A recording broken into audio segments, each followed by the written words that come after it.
Precioso poder cantar la palabra de Dios. Precioso lo que cantamos, glorioso intercambio, el justo muriendo por los injustos para librarnos de la ira de Dios, el justo recibiendo la ira que nosotros, pecadores, merecíamos. Precioso. Y ahora vamos en el tiempo con la palabra de Dios. Vamos a seguir estudiando las parábolas, así que les invito por favor a Mateo capítulo 13.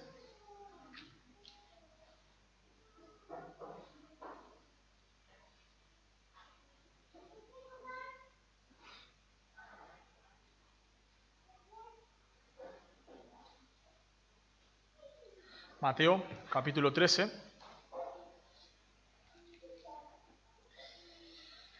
Vamos a leer del versículo 10 al 17. En realidad estamos estudiando las parábolas, pero esto no es una parábola, sino que acá el Señor Jesús explica a sus discípulos por qué habla en parábolas. Así que vamos a leer, voy a poner el tiempo acá, perdón. Ahí está, Mateo capítulo 13, versículos 10 al 17, leo en la versión Reina Valera 60. Entonces, acercándose los discípulos, le dijeron: ¿por qué les hablas por parábolas?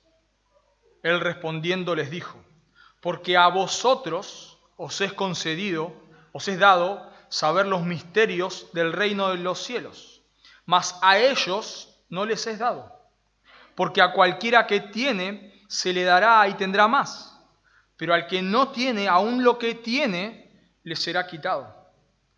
Por eso les hablo por parábolas, porque viendo no ven, y oyendo no oyen ni entienden.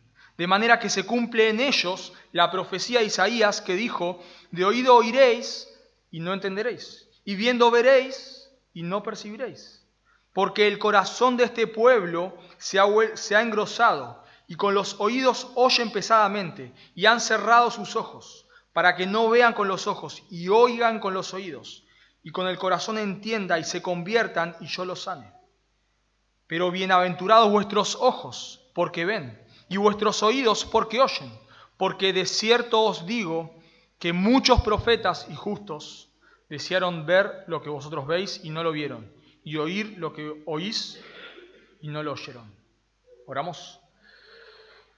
Padre, te damos gracias por estas preciosas verdades que cantamos. Gracias porque el justo ha muerto por los injustos. Gracias porque en la cruz Cristo ha recibido la ira que nosotros merecemos. Gracias, Señor, es un misterio para nosotros que tu gracia haya llegado a nosotros. Tu palabra dice que el pecador debe morir y tú has castigado al justo por los injustos.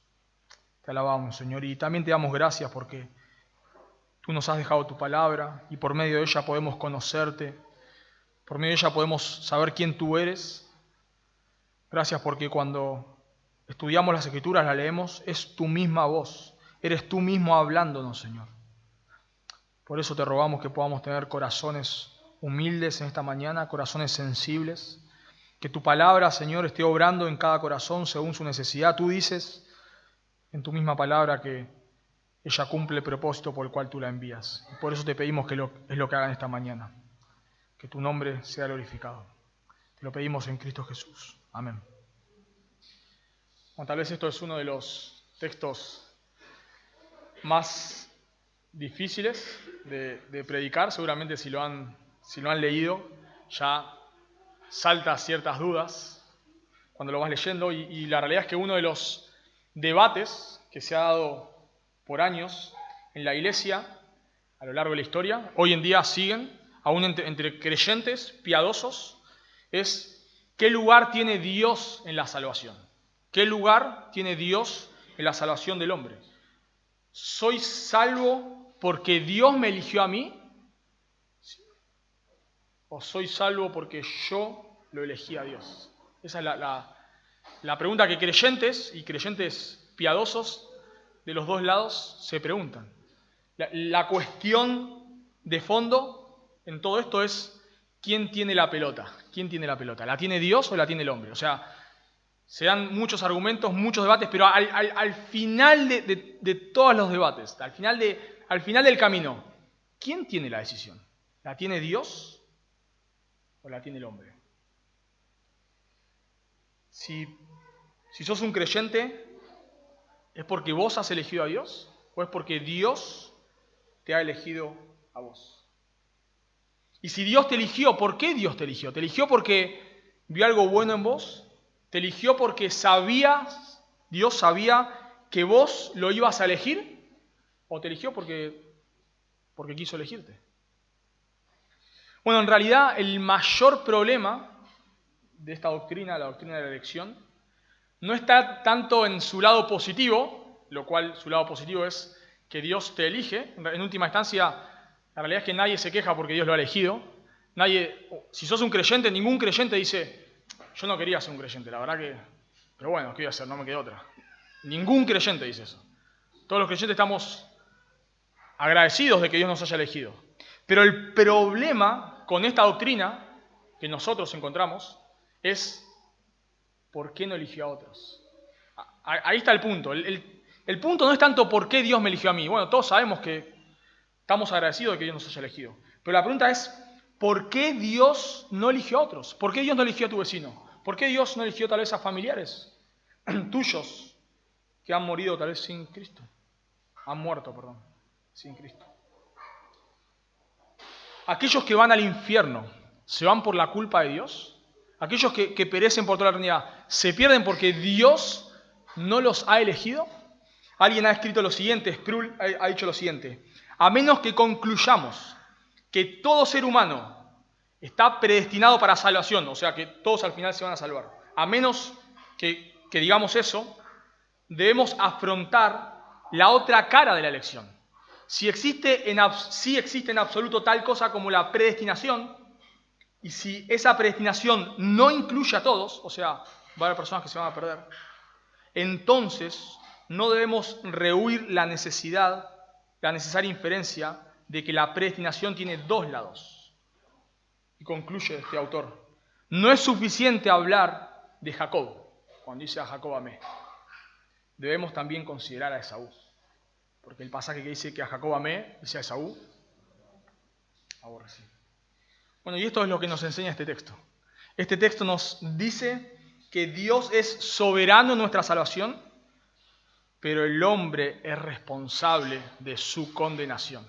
Dios es soberano en nuestra salvación, pero el hombre es responsable de su condenación.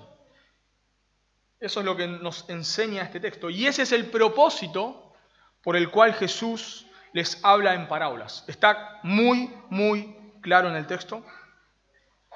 Dice versículo 11, porque a vosotros os es dado saber los misterios del reino de los cielos, mas a ellos no les es dado.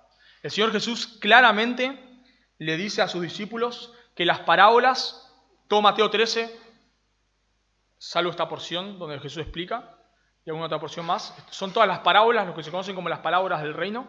Y Jesús le está preguntando, los discípulos se preguntan, ¿por qué les habla en parábolas? Y Jesús le dice, yo les hablo en parábolas por dos motivos: para revelar a aquellos que ya conocen y para ocultar, y eso es lo que nos choca, para ocultar a aquellos que están rechazando. Y obviamente ya lo hemos hecho cuando vimos Mateo 13, pero es los primeros versículos, pero es importante recordar el contexto, porque es fundamental para entender no solamente las parábolas, sino para entender esta porción, por qué Jesús está hablando en parábolas para ocultar la verdad a algunos. Eso es lo que está haciendo. Está hablando en parábolas para ocultar la verdad a algunos. Vos decís, pero ¿cómo puede ser que Dios quiera ocultar su verdad? Bueno, el contexto nos tira muchísima luz sobre esto. Debemos recordar que Jesús está en su segundo año de ministerio acá, probablemente sobre el final del segundo año. La fama de Jesús es tremenda. Por todos lados se conoce el nombre de Jesús. Si leen conmigo, por favor, en capítulo 12, versículo 15. Dice, sabiendo esto, Jesús se apartó de allí, y dice Mateo, y le siguió mucha gente. En Mateo capítulo 13, versículo 2, dice, y se le juntó mucha gente. En Marcos, capítulo 3, versículo 20, en contexto parecido, dice, y se agolpó de nuevo la gente, de modo que ellos ni aún podían comer pan.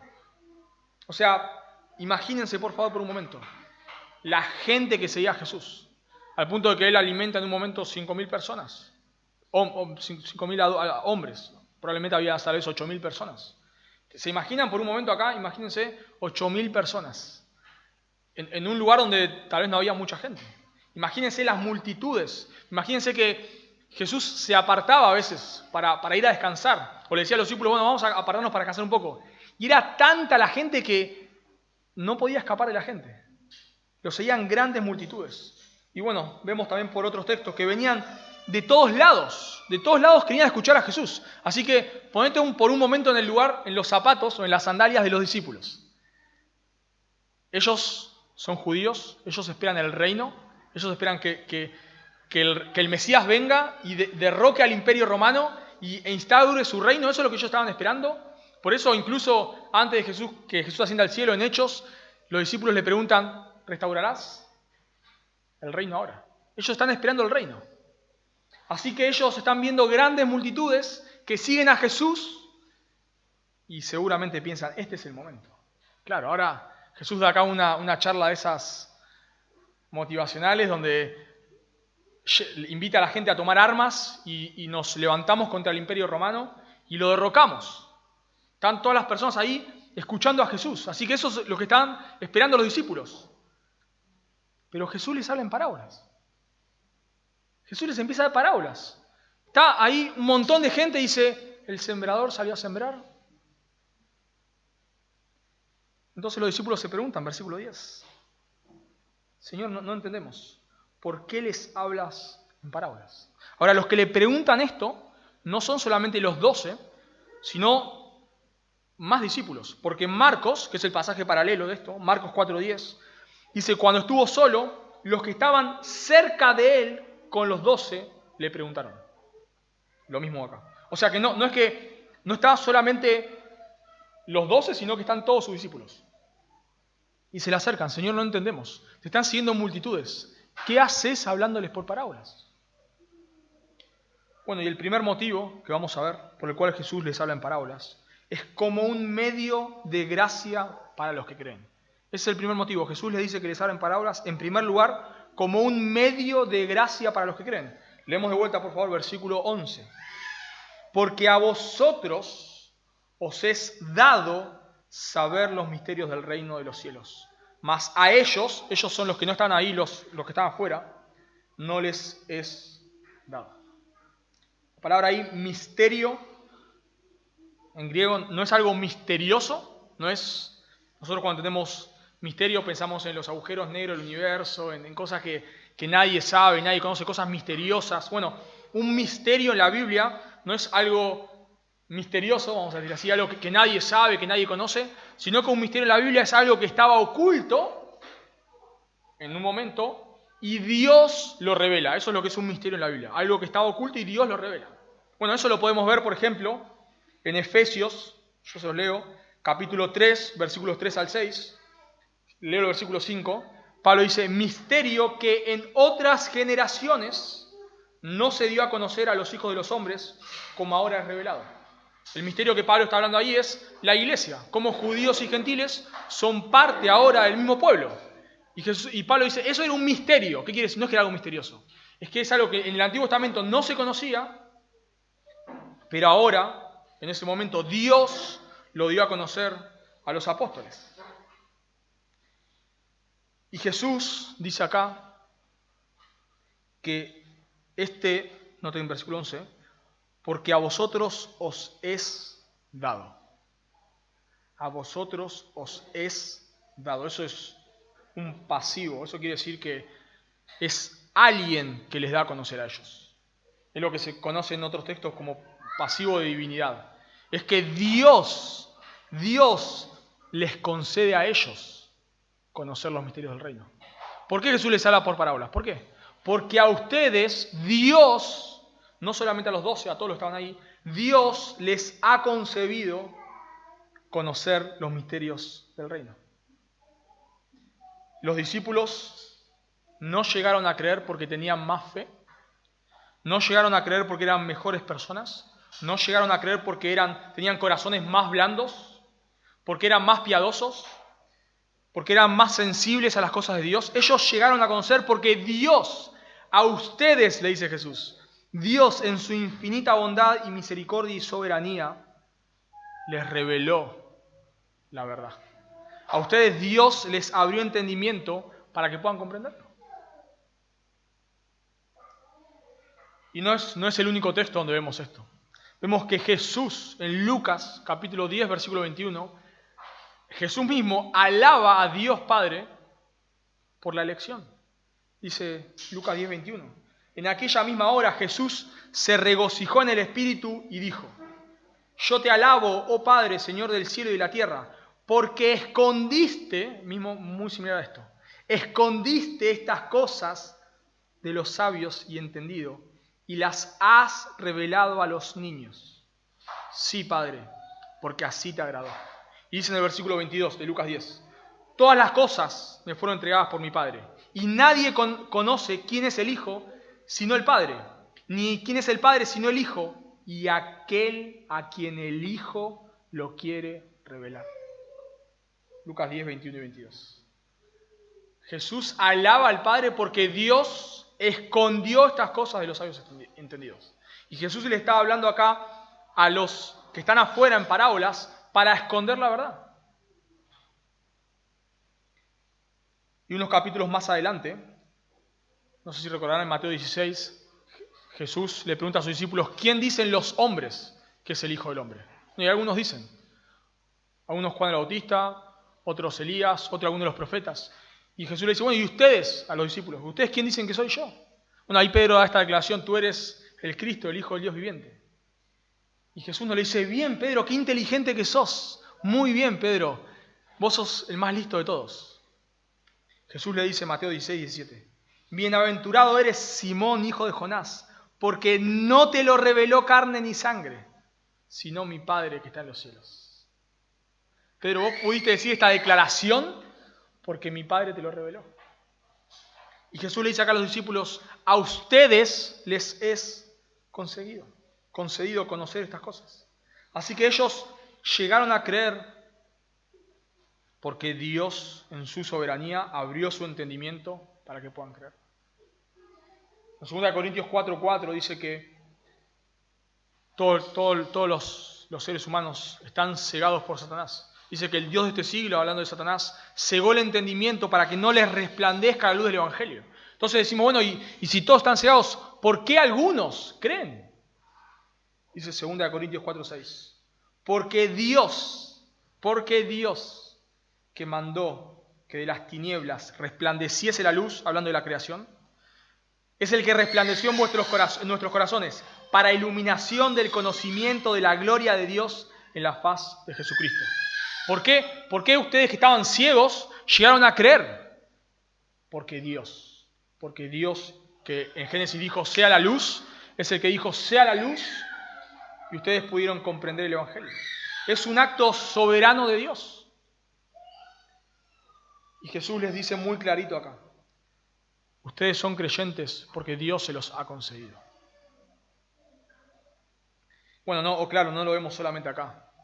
Y como es un tema tan de debate, por eso cito tantos versículos. Juan 6:44, Jesús dice, ninguno puede venir a mí si el Padre que me envió no le trajere y yo le resucitaré en el día postrero. Y hay un pastor, Núñez, hace una pregunta, me encanta, dice, ninguno puede venir a mí, ¿cuántos pueden ir a él? Ninguno puede venir a mí, ¿cuántos pueden ir a él? Ninguno, excepto que el Padre les trajere. Juan 6:65. Y dijo, por eso os he dicho, ninguno puede venir a mí si no le fuere dado el Padre. ¿Cuántos pueden ir a él? Ninguno. Hechos 13:48. Los gentiles oyendo esto se regocijaban y glorificaban la palabra del Señor y creyeron todos los que estaban ordenados para vida eterna. ¿Quiénes creyeron? Todos los que estaban ordenados para vida eterna. La Biblia es clara, Dios aquellos que han llegado a crecer es porque Dios nos elige. Y precioso, me ahorró la lectura ese de Efesios 1, lo leyó muy clarito. Dios nos escogió desde antes de la fundación del mundo. No hay duda de que Dios soberanamente elige. Y de que Dios soberanamente abre nuestro entendimiento para que podamos creer en el Evangelio. Y hay un ejemplo de esto, hay un ejemplo. Yo se lo voy a leer, está en Hechos 16:13. Lucas está narrando que estaban un día de reposo junto al río y se juntaron unas mujeres y les empezaron a enseñar la Biblia. Y dice Lucas en Hechos 16:14, entonces una mujer llamada Lidia, vendedora de púrpura de la ciudad de Tiatira, que adoraba a Dios, estaba oyendo. Y dice Lucas muy clarito, y el Señor abrió el corazón de ella para que estuviese atenta a lo que Pablo decía. Y dice el versículo 15, y cuando fue bautizada, dando la idea de que creyó. Pablo está predicando ahí a unas mujeres. Y Lucas, y eso lo vemos en todo el libro de los Hechos. El libro de los Hechos es la soberanía de Dios llevando el Evangelio hasta el último de la tierra. Y vemos Lucas siendo enfático acá, queriendo mostrar de que esa mujer llegó a creer por obra de Dios, no por obra de Pablo. Y Pablo estaba predicando, y cuando estaba predicando Pablo, Dios abrió el entendimiento, nuevamente. Vemos a Dios ocultando y a Dios revelando. Bueno, claro, obviamente, surge siempre la pregunta. ¿Y entonces por qué predicamos el Evangelio? Si Dios ha escogido salvar a pecadores, ¿por qué predicamos el Evangelio? Bueno, predicamos el Evangelio porque Dios eligió salvar a personas, a sus elegidos, por medio de la predicación del Evangelio. Yo se los leo, 2 de Tesalonicenses 2:13. Pero nosotros, dice Pablo, debemos dar siempre gracias a Dios respecto a vosotros, hermanos amados por el Señor. ¿De qué da gracias Pablo? De que Dios os haya escogido desde el principio para la salvación. Pablo está agradecido, da gracias a Dios de que Dios los haya elegido para la salvación. Pero noten lo que sigue diciendo el versículo. Mediante la santificación por el Espíritu y la fe en la verdad, a lo cual Dios los llamó mediante nuestro Evangelio. Dios los llamó, ¿de qué manera? Mediante la predicación del Evangelio. ¿Por qué predicamos? Porque de la misma manera que Dios eligió salvar pecadores, Dios eligió el medio para salvar a pecadores. ¿Y cuál es el medio que Dios usa para salvar a los pecadores? El Evangelio. La predicación de la palabra. Y por eso Pablo, que escribe de una manera muy extensa en Romanos capítulo 9 sobre la elección, Pablo mismo, después de defender de una manera tremenda la elección de Dios en Romanos 9, él pregunta en Romanos 10:14, ¿cómo pues invocarán a aquel en el cual no han creído? ¿Y cómo creerán en aquel de quien no han oído? ¿Cómo van a creer si no oyen el Evangelio? Porque son elegidos, sí, no importa que sean elegidos. Porque los elegidos se van a salvar por medio de la predicación del Evangelio. Pero Pablo, vos me acabas de decir en Romanos 9 que Dios tiene misericordia del que quiere tener misericordia. Claro que sí. Pero Dios tiene misericordia y los salva por medio de la predicación del Evangelio. Por eso ningún pecador se va a salvar fuera del Evangelio. Fuera de la predicación o de la lectura o fuera de comprender el Evangelio. Ninguna persona puede ser salva si no entiende el Evangelio. Claro, que le entienda el Evangelio no es suficiente, debe arrepentirse y creer.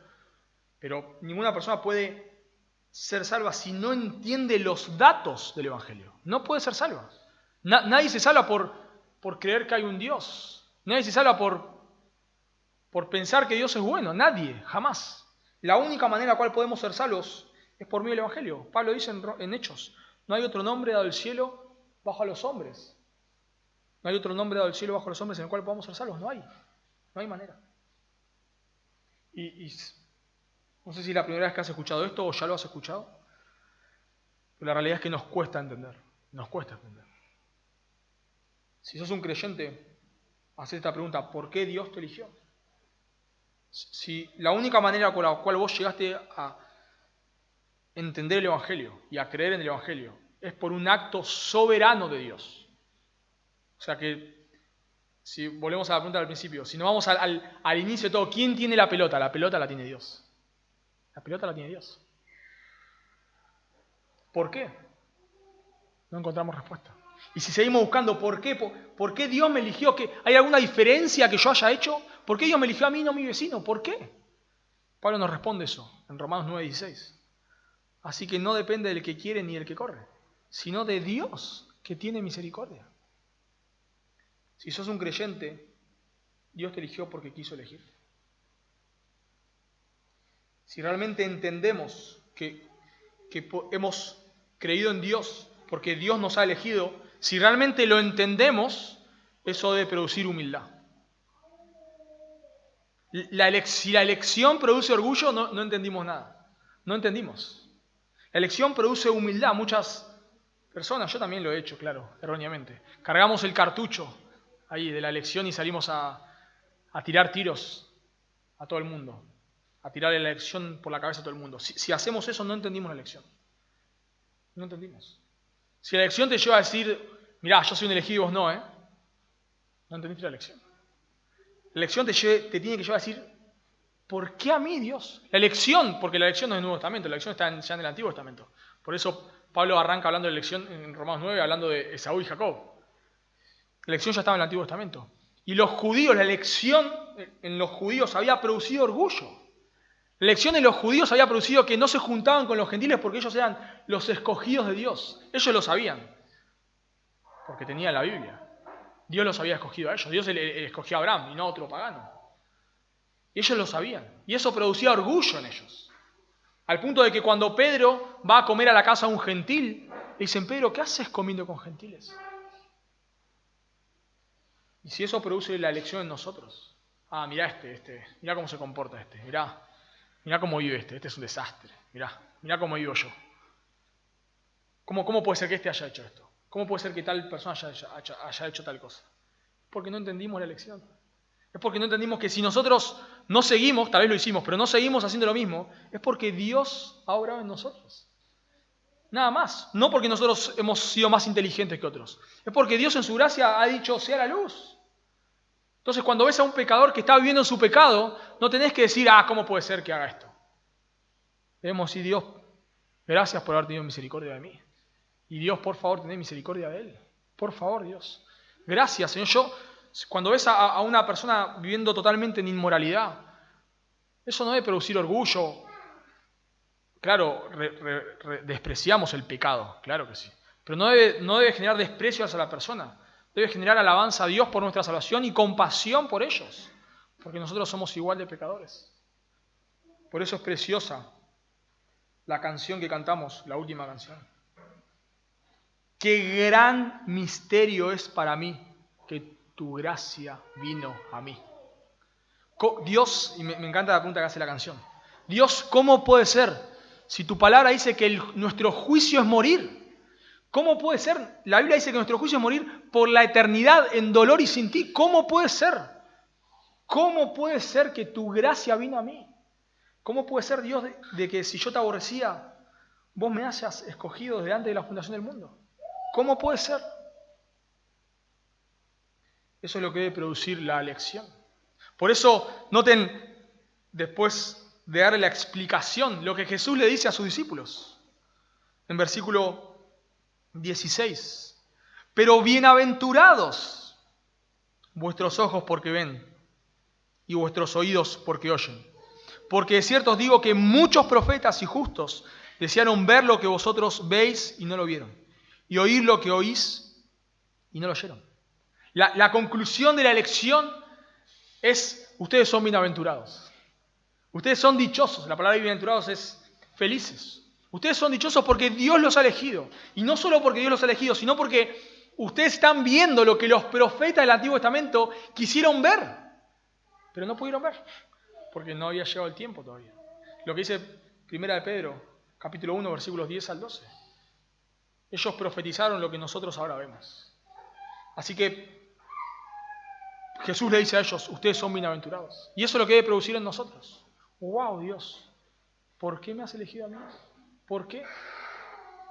Pablo dice en Gálatas 2:20, con Cristo estoy juntamente crucificado y ya no vivo yo, mas vive Cristo en mí, y lo que ahora vivo en la carne, lo vivo en la fe del Hijo de Dios. Me encanta esta frase. El cual me amó. La idea es me amó a mí. Y se entregó a sí mismo por mí. Pablo está quebrantado del amor de Dios. No está diciendo, bueno, Dios amó al mundo, Dios amó a todos los seres humanos, Dios fue a la cruz para que todos pudiesen ser salvos. Pablo dice, Dios me amó a mí. Dios no fue a la cruz a morir, sí fue a la cruz a morir por otros, pero Pablo lo está aplicando a su vida. Dios en la cruz fue a pagar por mi pecado, porque si Él me eligió desde antes de la fundación del mundo, quiere decir que cuando fue a la cruz, no es que fue a la cruz para hacerme salvable.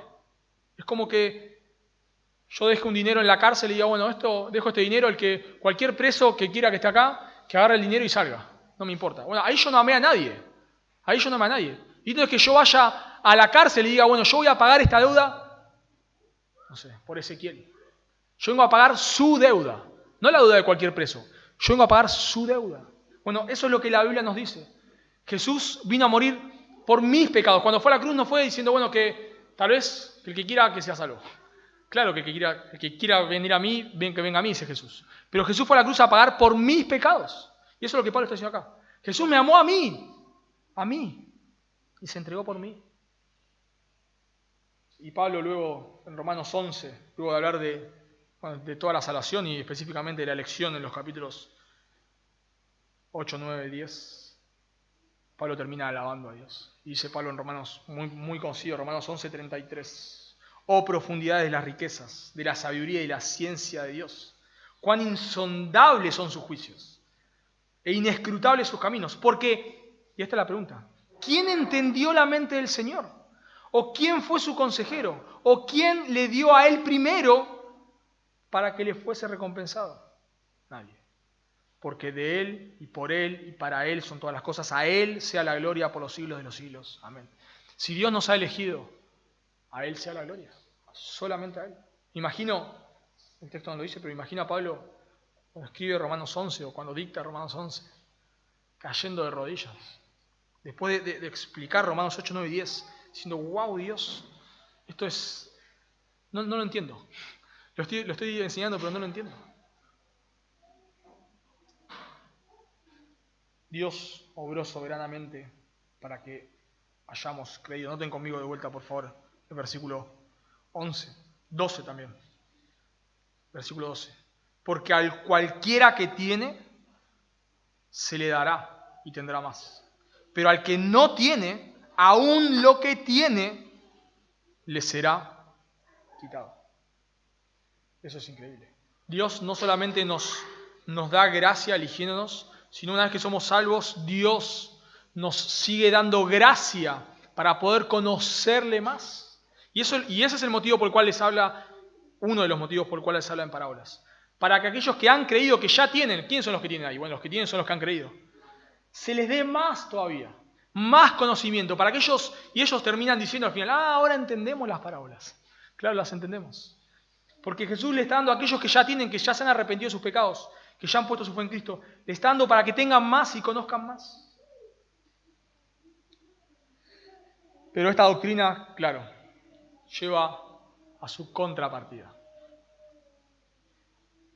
Tal vez la pregunta que te haces, y yo me he hecho muchas veces, y es lo primero que viene a nuestra mente cuando entendemos que Dios ha elegido soberanamente personas para salvación, es, pero esto es injusto.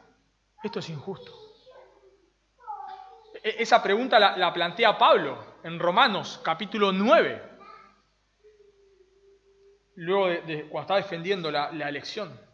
Él dice en Romanos 9:14, ¿qué pues diremos? ¿Que hay injusticia en Dios? Porque esa es la pregunta que surge. Esa es la pregunta. Si el hombre tiene la pelota, si al final de cuentas el hombre tiene la pelota, esta pregunta no es necesaria. No es necesaria esta pregunta.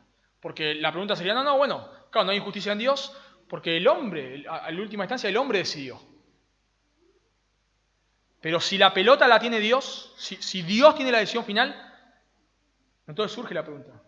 Pero entonces vos me estás queriendo decir que Dios es injusto. Bueno, entonces surge la pregunta, y tal vez te lo han dicho. Bueno, entonces, Si yo no creo en Dios, en realidad es porque Dios no me eligió, yo no soy culpable. Yo quiero creer en Dios, pero no soy uno de esos elegidos. A mí me gustaría creer, me encantaría creer en lo que me decís, pero no soy un elegido. Bueno, el problema con ese argumento, el gran problema, es que no es bíblico. El problema con ese pensamiento es que plantea la elección, lo que se conoce como activa-activa, que Dios está eligiendo a algunos para salvación, lo que acabamos de ver, pero que de la misma manera activa, Dios está eligiendo personas para condenación. Los que dicen esto, usan este argumento, es lo que piensan. Pero la Biblia no enseña eso. Y este texto precioso no nos enseña eso. Sino que vemos en primer lugar, y es el primer motivo por el cual Jesús habla en parábolas, para que los que son elegidos puedan seguir creyendo. Pero el segundo motivo por el cual les habla en parábolas es como un medio de juicio para los que rechazan a Dios. El primer motivo es como un medio de gracia para los que creen. En segundo lugar, las mismas parábolas como un medio de juicio para los que rechazan a Dios. Noten versículo 12. De vuelta. Porque a cualquiera que tiene se le dará y tendrá más, pero al que no tiene, aún lo que tiene le será quitado. ¿Y quiénes son los que no tienen acá? Esa es la pregunta que debemos hacernos. Esto tiene un contexto. ¿Quiénes son los que no tienen? Bueno, los que no tienen son los que han rechazado a Dios de manera abierta. Los fariseos, los saduceos, no querían creer. Noten en el contexto, capítulo 12. No sé si tienen que dar vuelta a una página o no, yo tengo que dar una vuelta a una página. Capítulo 12, versículo 22. Entonces fue traído a él un endemoniado, ciego y mudo, y le sanó, Jesús, ¿no?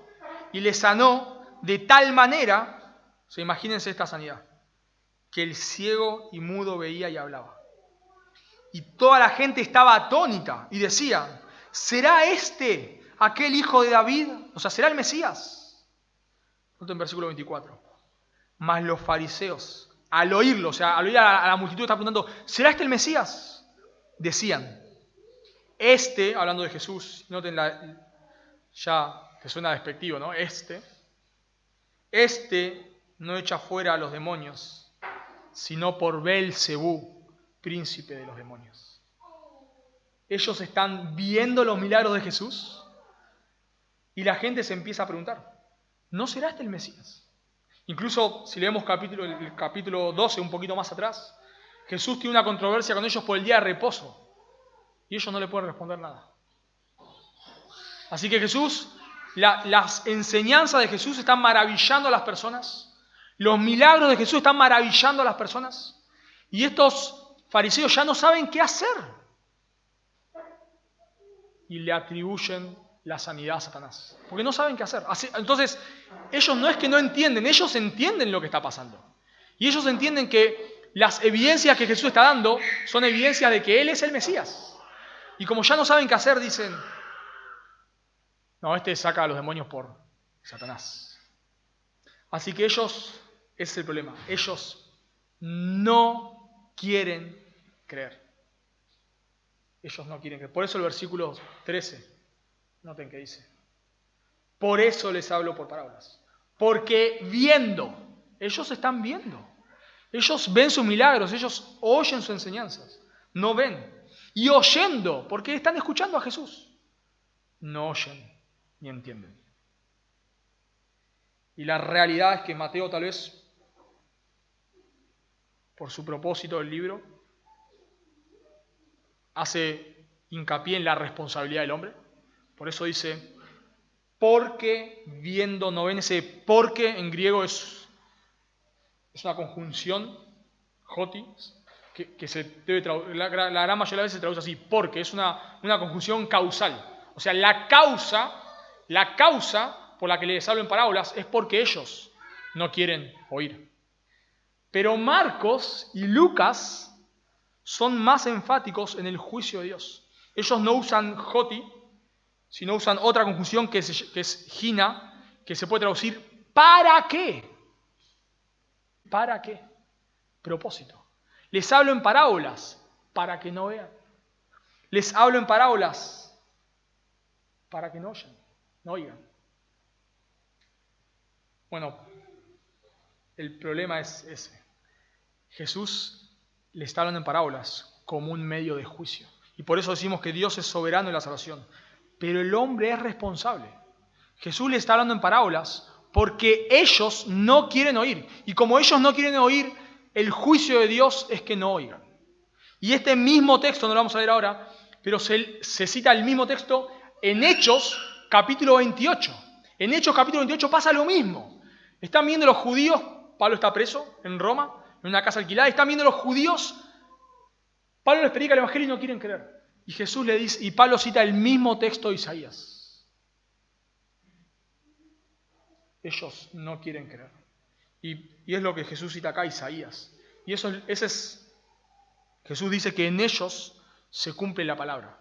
Porque lo que está pasando ahí es lo mismo que estaba pasando en el tiempo de Isaías. ¿Y qué es lo que estaba pasando en el tiempo de Isaías? Bueno, el pueblo de Israel estaba rechazando a Dios. Yo no se lo voy a leer por tiempo ahora, pero Isaías capítulo 5, versículos 1 y 2, habla de la viña, de cómo Dios plantó una viña y esa viña dio uvas silvestres. Está hablando de cómo el pueblo de Israel rechazó a Dios. Y ahora en capítulo 6, Dios manda a Isaías a hablar al pueblo, pero lo manda como una especie de juicio. Isaías anda a hablar a este pueblo, pero este pueblo no va a oír. Yo he cerrado sus oídos, yo he cerrado sus ojos. Dios había mandado profetas tras profetas, tras profetas, tras profetas, llamando al pueblo de Israel a que se arrepienta. Y Israel no quiso hacerlo. Y Dios le dice, basta Isaías, anda a hablarle, pero esto va a ser una especie de juicio para ellos. Y eso es lo que Jesús está haciendo acá, exactamente lo mismo. Yo les hablo en parábolas, para que no vean. Mi juicio está cayendo sobre ellos. Y eso es lo que debemos entender. Que el juicio de Dios, y eso es lo que hay acá, juicio de Dios en este texto. El juicio de Dios no solo es futuro. El juicio de Dios no solo es el infierno, cuando las personas van a ser resucitadas y van a ir al infierno con cuerpos resucitados y van a perecer por toda la eternidad, aquellos que no se han arrepentido de sus pecados y han puesto su fe en Cristo. Ese es el juicio, vamos a decir, final. Pero hay un juicio presente. Y ese es este texto. Hay un juicio que no hay que esperar al futuro, sino es presente. ¿Y cuál es ese juicio presente? Es que Dios endurece el corazón. ¿Cuál puede ser el juicio presente para vos hoy? Si estás rechazando una y otra vez y otra vez y otra vez a Dios. Es que Dios endurezca tu corazón. ¿Escucharon, no? Es que Dios endurezca tu corazón. Y eso lo vemos en la Escritura. En Éxodo 7:22 nos dice que Faraón endureció el corazón cuando no quiere liberar al pueblo de Israel. En Éxodo 8:15 dice que Faraón endureció su corazón.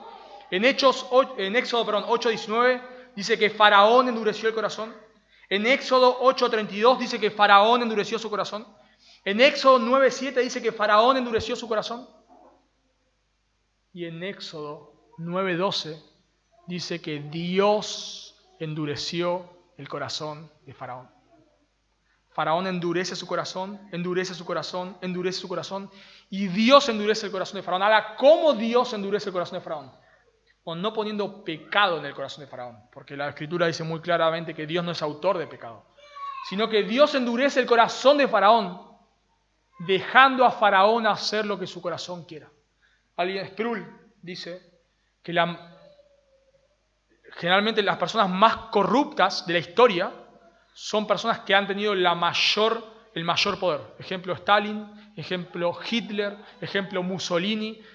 Las personas que han tenido el mayor poder generalmente son las personas más corruptas. ¿Por qué? Porque la única persona, vamos a decir así, que está por sobre esa persona es Dios. Como tiene, vamos a decir, de alguna manera tiene la autoridad suprema. Solo Dios está por sobre ellos. Eso es lo que le pasaba a Faraón. La autoridad que Faraón tenía sobre él era Dios. Dios estaba deteniendo la maldad de Faraón. Pero si Dios quitaba su mano, ya no había que detenga la maldad de Faraón. De cierta manera, las leyes refrenan nuestra maldad, personas que están en autoridad sobre nosotros refrenan nuestra maldad. Pero si nosotros no tuviésemos eso y tenemos solo a Dios, si Dios retira su mano y permite que hagamos lo que hay en nuestro corazón, lo que vamos a hacer es terrible. Y eso es lo que pasa con Faraón. Faraón endurece. Dios le dice, ok, ya Faraón, listo. Anda, haz lo que vos quieras. El juicio presente de Dios. Y vemos otro juicio presente de Dios, no en el Antiguo Testamento, sino en el Nuevo Testamento.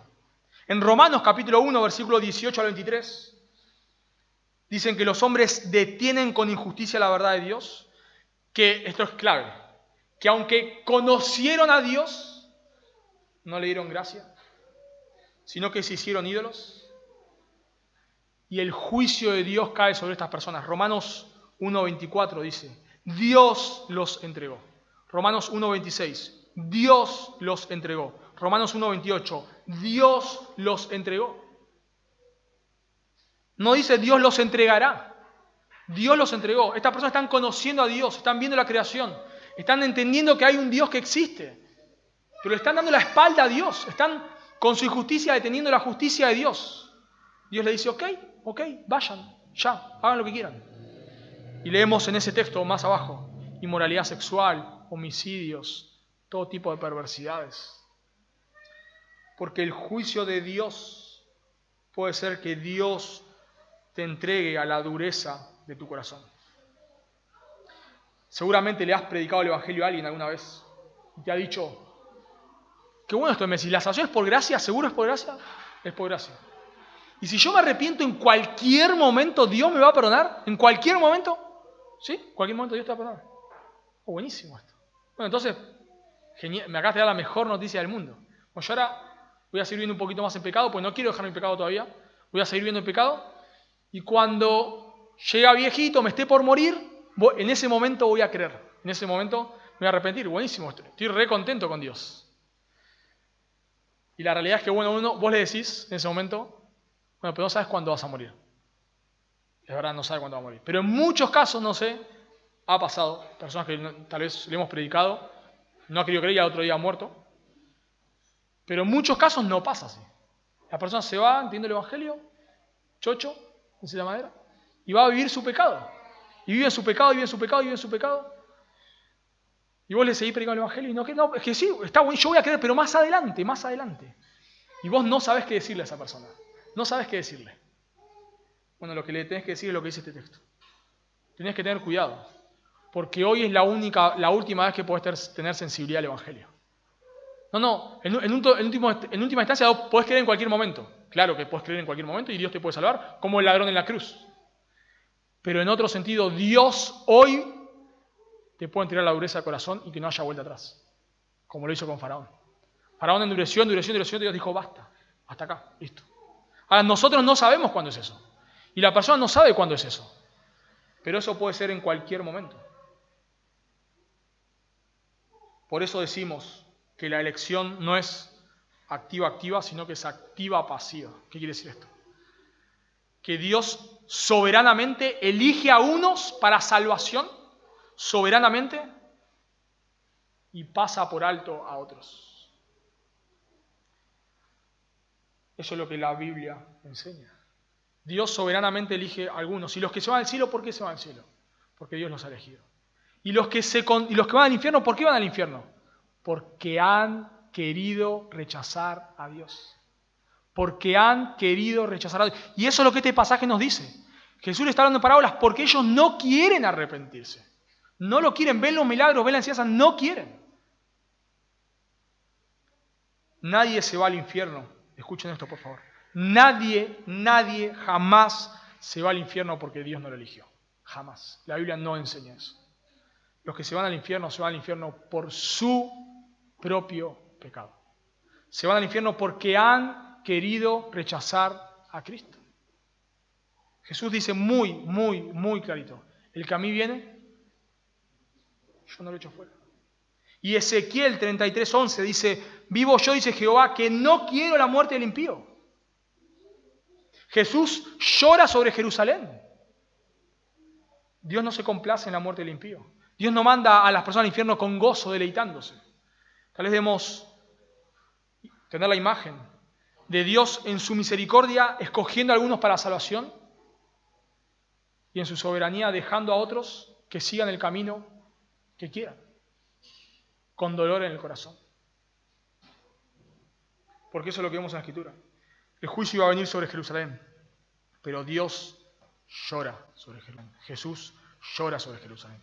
Y Jesús está en la cruz orando por aquellos que lo están crucificando.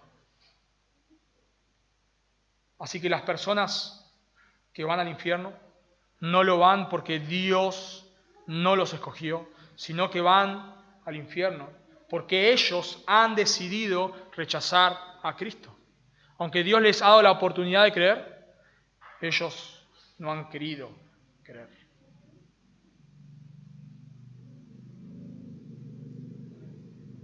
Por eso decimos que esto es uno de los pasajes tal vez más fuertes de la Biblia.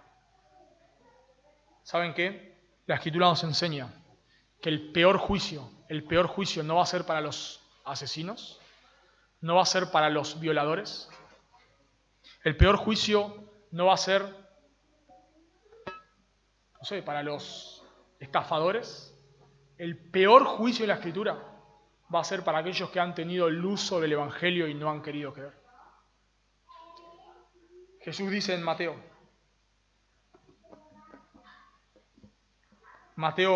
10, 14, luego de que manda a predicar de 2 en 2. Si alguno no recibiere ni oyere vuestras palabras, salid de aquella casa o ciudad, y sacudid el polvo de vuestros pies. De cierto os digo, esto quiere decir, esto que les digo es así. En el día del juicio será más tolerable el castigo para la tierra de Sodoma y Gomorra que para aquella ciudad. ¿Recuerdan qué quisieron hacer los ciudadanos de Sodoma y Gomorra con los 2 ángeles? Violarlos. Los de Sodoma y Gomorra quisieron violar a los ángeles que pensaban que eran humanos. Perversión extrema. Pero Jesús dice que en el día del juicio será más tolerable el castigo para un pedofilio tal vez que para aquellos que han tenido luz sobre el Evangelio y no han querido creer. Eso es terrible. En el día del juicio, aquellas personas ¿qué es lo que estaba pasando acá? Que están voluntariamente rechazando a Dios, aunque lo entienden, están rechazando a Dios, su juicio será peor. Por eso, si vos no sos un creyente, que no entendés el Evangelio, esto tiene que ser un pasaje sumamente de advertencia para vos. De mucha advertencia, muchísima advertencia. Si vos estás acá y no sos un creyente, hoy estás disfrutando de la comunión con los creyentes, hoy es una bendición terminar, comer juntos, pasar tiempo juntos, estás disfrutando en una manera de un poco del cielo, porque eso es lo que va a ser el cielo. Pero esto es lo más cerca del cielo que vas a estar, lo más cerca. Cuando tu corazón deje de latir, te vas a perder por toda la eternidad. Y en el infierno, que hay grados de castigo. Aunque claro, un pedofilio va a ser sumamente castigado. Dios lo aborrece eso. Pero en el infierno el peor castigo será para los que tuvieron la oportunidad de creer, que han escuchado el Evangelio, que lo han entendido y no han querido creer. Por eso el día, si vos no te arrepentís de tus pecados y pones tu fe en Cristo, el día que estés en la condenación, el castigo para vos será uno de los peores. Por eso yo te ruego, por favor, si estás acá sin Cristo hoy, que te arrepientas de tus pecados y pongas tu fe en Cristo. Y si somos creyentes, hermanos, alabemos y gocémonos en el Señor por la misericordia que ha tenido para con nosotros. ¿Oramos?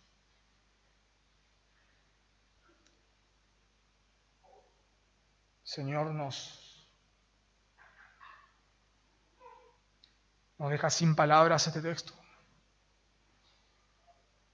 Pensar, Dios, que tú has querido elegirnos, a aquellos que te odiábamos y te aborrecíamos, a aquellos que nos deleitábamos en hacer lo que iba en contra de tu palabra, a aquellos que no nos importaba tu gloria, amábamos el pecado, no nos importaba tu nombre, nos importaba vivir para nosotros mismos, vivir para nuestros placeres. Tú has tenido misericordia, Dios nos ha salvado. Te alabamos por eso, te damos gracias, Señor. Tú nos has concedido que podamos entender los misterios del reino. Pero también te pido, Señor, por aquellos que estén hoy acá, que no te conocen, que tal vez entienden el Evangelio, tal vez ya lo han escuchado muchas veces, pero lo están rechazando. Señor, por favor, ten misericordia de ellos, Dios. Por favor.